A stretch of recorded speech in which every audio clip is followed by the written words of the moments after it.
Pace bene, masih di mea culpa. Para sahabat, saya menemukan satu tulisan dari dokumen kepausan yang dituliskan masih segar, ditulis per 17 September 2021 sebagai refleksi atas satu komunitas internasional Eucharistic Congress di Budapest di Hongaria.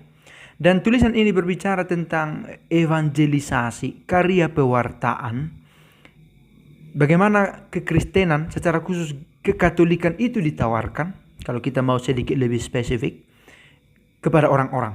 Dan saya mau mengangkat tema ini dengan judul kurang lebih value seorang Katolik. Sebelumnya, terima kasih telah tetap menonton video ini kepada siapapun dan dimanapun. Sekalipun kualitasnya begitu-begitu saja, tetapi setia menonton, terima kasih banyak. Jangan jenuh-jenuh untuk berkunjung.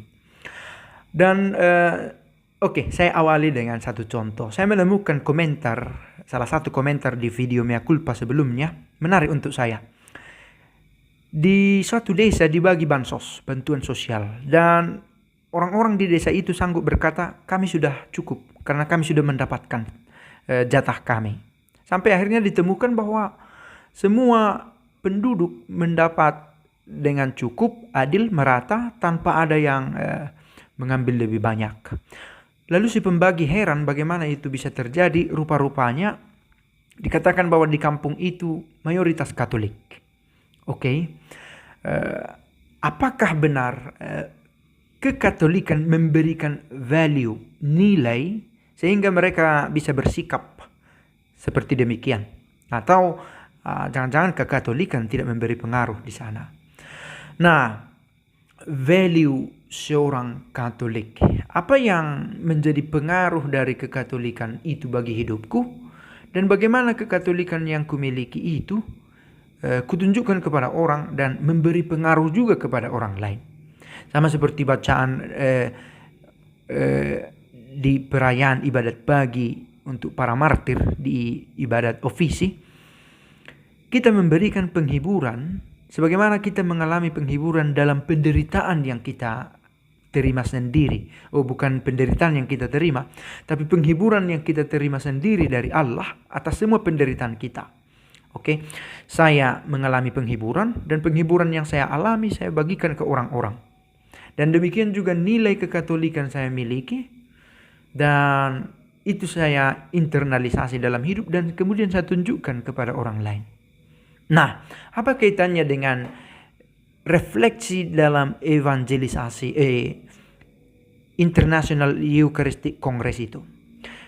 Saya temukan satu refleksi di sini, bahwa peristiwa ketika para murid bertanya, Guru, di manakah engkau inginkan kami mempersiapkan Paskah bagimu? Kurang lebih begitu ditulis di Injil Matius. Tapi juga ditemukan korelasinya dengan apa yang ada di Lukas 22 ayat 10 sampai 12, salah satu bagian perikop itu. Lalu Yesus berkata dengan terang bahwa semua sudah dipersiapkan. Jumpailah si anu, katakanlah di mana guru mempersiapkan tempat, lalu ambil ini, ambil itu, semua tampak rapi. Tetapi yang menarik dikatakan pada Matius 26 ayat 18, ketika Yesus meminta kepada murid untuk mempersiapkan itu, apakah kalimat pertama yang muncul dari Yesus? Pergilah ke kota, jumpailah si anu, dan seterusnya. Pergilah ke kota. Menarik sekali bahwa si penulis refleksi ini, saya tidak begitu yakin apakah ini ditulis oleh paus atau barangkali kardinal, atau tidak ditemukan. Tetapi ini satu tulisan yang bisa kita temukan, akses di vatikan.va.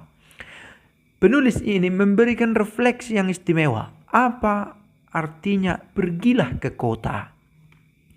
Kota itu tempat dari banyak pemikiran, banyak kegembiraan, banyak kegelisahan, banyak persoalan, semua campur di sana. Namanya kota.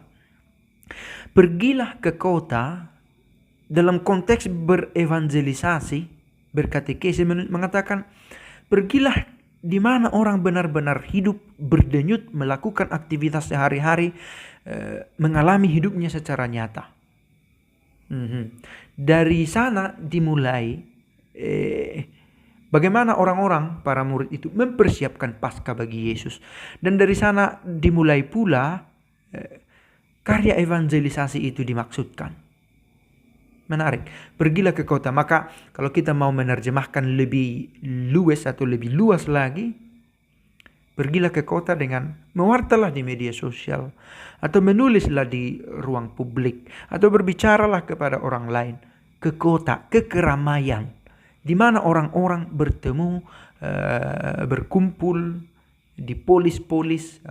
Dan sekarang ini di media digital, media sosial membantu kita untuk masuk ke banyak kota, sekalipun kita terkurung secara fisik di satu ruang. Dan pewartaan pun berlangsung di situ. Maka kalau kita kaitkan value seorang Katolik, pertama-tama diinternalisasi oleh Katolik itu sendiri. Dia memiliki tujuan hidup yang dipengaruhi oleh ajaran-ajaran di dalam gereja Katolik.